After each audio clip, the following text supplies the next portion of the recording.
Hello everyone, welcome to Under the Wing. I am your host Andrew Wingard, and I am extremely grateful that you are sharing your time with me today. I am excited that I get the opportunity to share with you the experiences and stories from all walks of life. Gather around and let's begin.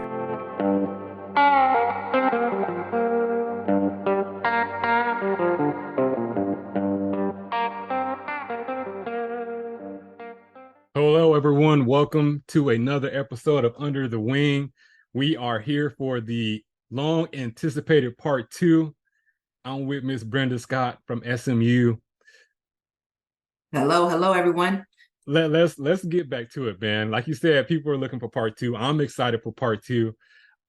I wanted to continue the conversation in part 1, but as I mentioned, cutting up the segment I think would be better. And so I'm excited to learn from you, man. And if I was smart, I would have just recorded our lunch conversation a month ago. You talk about authentic conversation, man. I truly enjoyed that lunch, and I don't know, man. It was awesome. It was awesome. So before we jump into the main topic, so as we wrapped up session 1, we were kind of talking about your journey, and you were kind of telling everyone how you got to where you are right now at SMU. Yeah. And so before we dive into that, I'm extremely jealous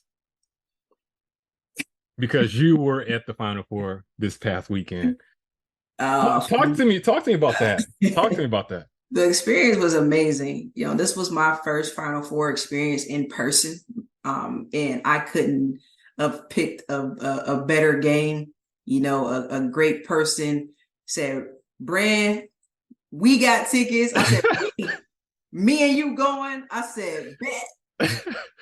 So we went, and the atmosphere was just unbelievable. Just the love that so many people have. Women's sports have come such a long way, especially the college atmosphere, for women, and the talent level. Caitlin Clark, like Steph Curry out there shooting the 3 from the logo.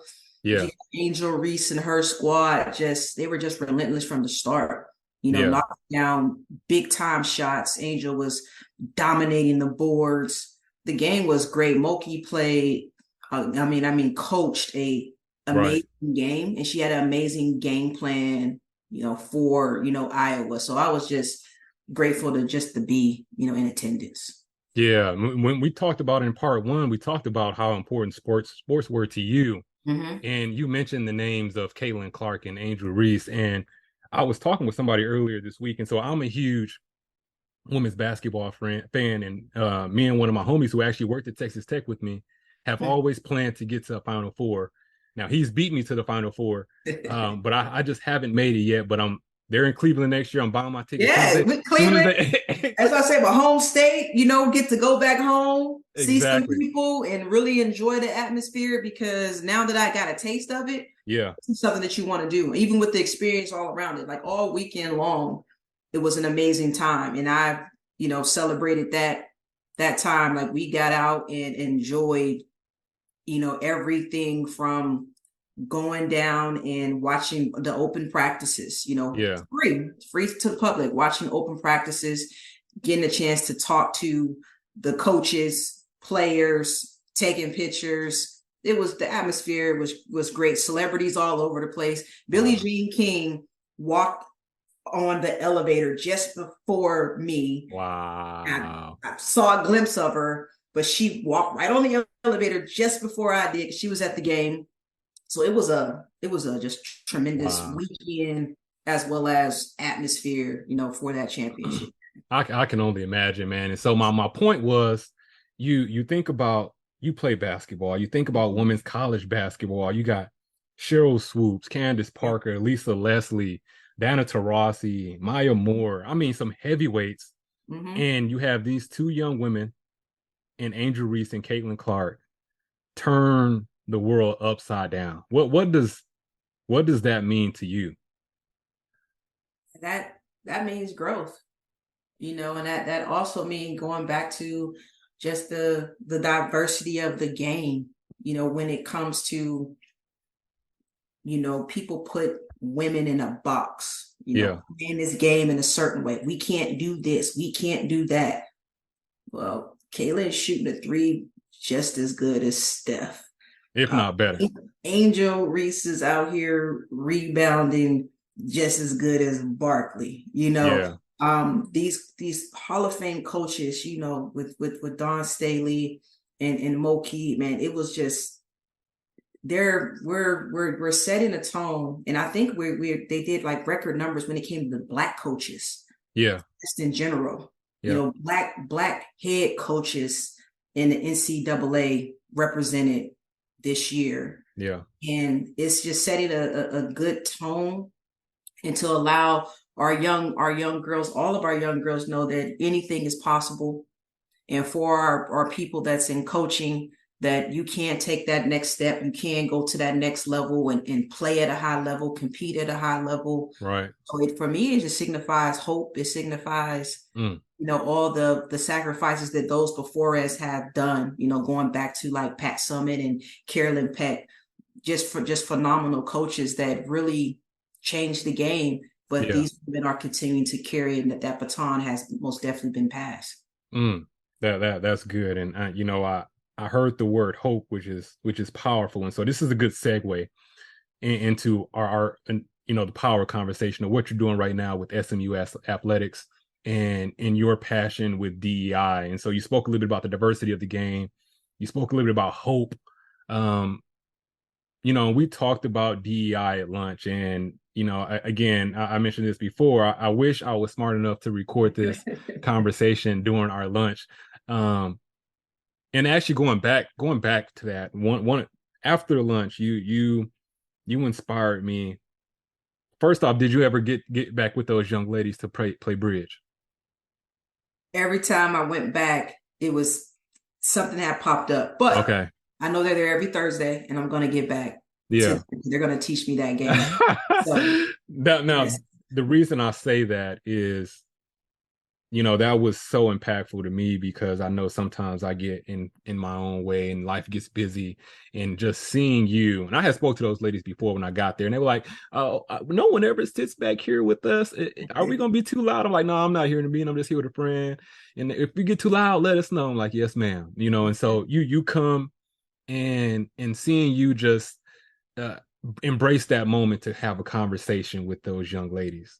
And for them to say, "Hey, yeah, you can come and play bridge and learn how to do this." And so I was curious that had happened. But the reason that inspired me was like, all right, she set the tone. I need to make sure that this next time when I'm somewhere, I need to make sure I reach out and extend that olive branch as well. And so I want to thank you for that, because that moment of you taking time to be uncomfortable and extend that olive branch was so powerful to me.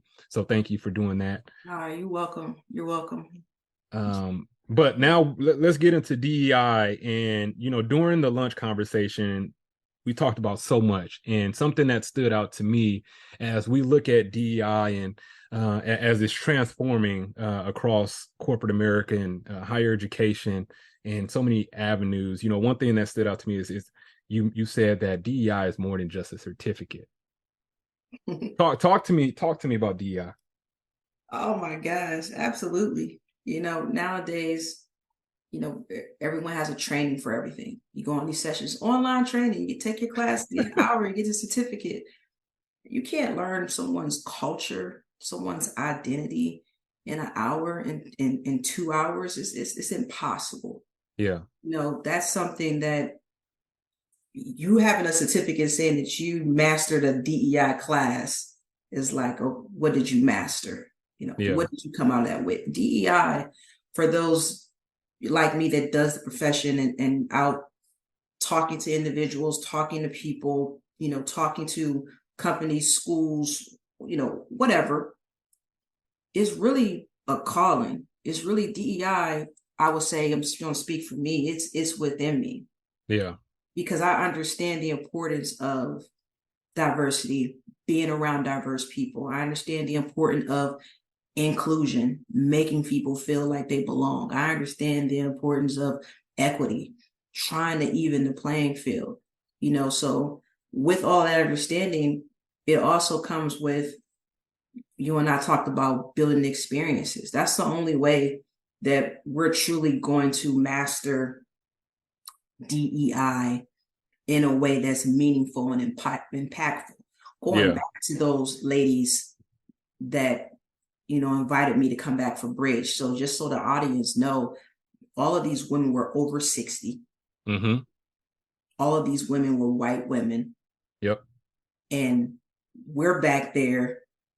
And again, I was just watching the move, watching play. And I just stopped. What are you guys playing? Oh, honey, we're playing Bridge. And so they went around the table, told me their names. They told me a little bit about the game. And they invite, you come back here. We play every Thursday at 11. You come back here. We're going to teach you. Yeah. That was intentional. Right. By me. So Right. I can start to understand who they are. If I didn't do that, I'm just another person just walking by and, they're going about their business.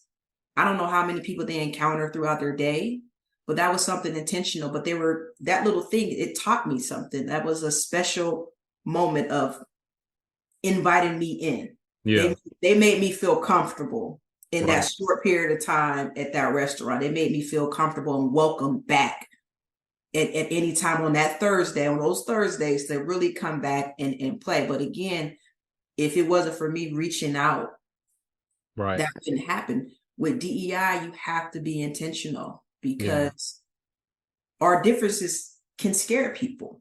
Yep. The way someone may look, the way someone may walk, the way someone, like we can scare people just because we're different. But until you take the time to have a conversation, say hello, how are you? We're spinning our wheels. Yeah. DEI, again, it's more than a certificate. It's more than just me sitting there, getting up on the, finding a projector screen and giving you definitions of implicit bias, microaggressions, white privilege, all the long list of things that you get the certificate for. Right. Anyone can do that. You can look that up on the internet. Yeah. But now let's have a conversation of why this person feels this way, why this group of people feel this way. And then we can come to an understanding and have mutual respect for each other so we can grow. Yeah. No, that's good. And so with us both being in higher education, there's an emphasis on creating and building those experiences. And so now you're in athletics, and I know when you were YSU, you were over the university entirely. So talk to me a little bit about some of the experiences that you're looking to build at SMU, and I know you're looking to hopefully be someone that maybe one day I'm going to probably reach out to you in regards to DEI and helping with some experiences, but not only just higher education, but just overall, what are some things that we can do as leaders in our organizations or in our institutions to help be intentional, but also create those experiences? Yeah. So things work better when we're more diverse. Just period. Just as a coach, I need a diverse team. Yeah. I can't have a team, just speaking on basketball, since we talked about Final Four, I can't have a team full of point guards. Right. You think that I'm going to compete at the highest level because I'm coming up short somewhere. Now I can't compete with the post players down there because we're all short. Or I can't have a team full of forwards. You got to have somebody that's going to be able to handle the rock. Got to have somebody that's going to be a playmaker. So it's the same. I look at that the same as companies, organizations, schools, university. Our teams need to be diverse, and our teams need to have representation where when we're out recruiting, people can see themselves within that leadership. So the diversity, it helps ease everyone. So you have men, you have women, white, Black, Asian, Hispanic, etc., different religions, sexual orientations. This makes everything go and flow a whole lot better. Yeah. We're intentional about having a well-diverse team. I wouldn't want to work with just a room full of Black women, because now we're missing out on a whole population because we're thinking alike. Right. We're all thinking alike. First, we're not men. Yeah. So we're missing out on that aspect. We're not of a different race. We're missing out on that aspect. It's just so much that you miss out on. So having a diverse team, it just brings so much more to the table and pushes those companies and schools and universities to a whole nother level. Yeah. And within SMU, some of the goals, are to be more intentional when it comes to helping all of our student athletes. So I have to take the time, first of all, again, building relationships is very important. So you asked the question of how companies and people, can, move forward and do this in their work. The first thing is to build relationships. Yeah. And actually care, Yeah. Build a relationship and actually care about what that person across the table is saying to you. Yeah. And remember those things, because that's very important. So building these groups. So when student athletes, we have international students. I can't totally relate to an international student because I'm American. Right. So with the issues and things that they have going on, they need a space for them so they can interact and they can find like individuals that's like themselves. Yeah. So building groups for international student athletes only. And that thing, some people argue about inclusive spaces, saying it needs to be less talk about that and less spaces because it's excluding other populations. Which, well, we're still different, right? So with all of that, we need to make sure that we have a shared space for those different individuals, because they need to share their culture, their ideas, their religions, etc., and feel like they have a sense of belonging. Yeah. That's why that's so important. It's not to exclude anyone, but it's helping them have a community and a place in the midst of it all. Yeah. They're able to be themselves. So you're not that you're not excluding anyone, but at the same time, you still want to make them get to a point to where they feel comfortable. Yes. It's not shutting anyone out. Yeah. But it's empowering groups of people in different and certain populations to be their authentic selves. And then they feel supported. Yeah. Because this company, this organization, this school went out their way to make sure that my group had a place. Yeah. My group. So it's certain pockets, that I'm trying to tackle that will help our student athletes feel like they can be their best self. Yeah. You something, and now I'm going back to that entire conversation we had at lunch, and I remember telling you this, and I'm not sure if you remember, but we talked about interview questions, and something that really bugs me is when people ask me how did I phrase it? What's your stance on DEI? And I just feel like that's such a bad question in the sense of it's very generic. And the reason I said that is someone asked me that once and I'm like, what? And so I was kind of like, okay, I get it. But I was also in a group setting to where we were interviewing like, I think maybe an associate vice president for something. And someone mentioned, what do you believe? Or, what are your thoughts on DEI? And I just feel like that was such a elementary question, right? Because this man just told you he played football at Penn State, right? So if you think about football at the Division I level, there's a diverse group of people there, so he has to buy into diversity, right? So I was like, man, there has to be a better way to ask this question as leaders. So talk to me about that, man. Am I wrong for thinking that? No, you're right. And again, I think the fear really comes around the D, right? Equity and inclusion.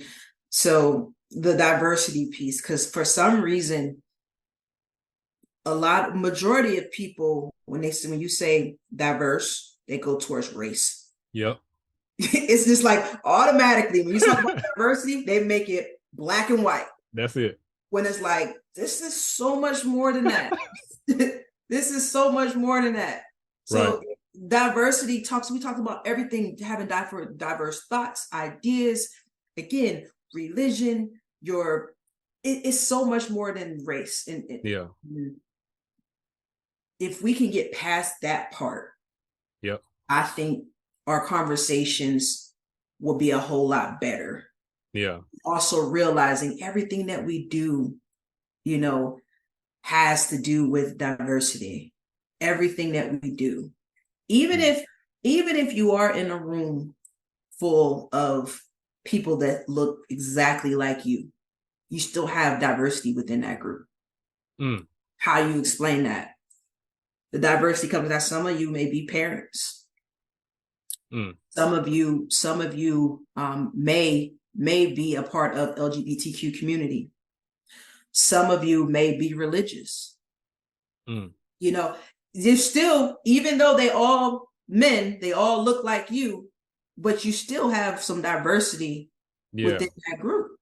That's so good. I want you to repeat that. Like you can have a room full of the people who look the same and still be diverse. You still have diversity. You still have diversity. Why do you think so many people struggle with getting past race when you talk about that? Yeah, race is huge. Race is just it's part of our country, and it's a sensitive topic, and people don't like talking about it because sometimes, depending on who's facilitating, depending on who's the talker, the speaker, some people can feel shame, some people can feel embarrassed, some people can feel threatened. But if you lead with facts, and also, again, going back to having conversations, I think that lessens, the intimidation of it. Yeah. So if, just like with those women, going back to the 4, bridge women, if and when I go back there, I'll be the only Black woman and this younger Black woman. It's intimidating. Starting off, that's intimidating for anyone to sit down. But how I'm going to break down those walls for myself and for them is to ask simple conversations about their family. Are they married? Talk about grandkids. What have they been through in their life?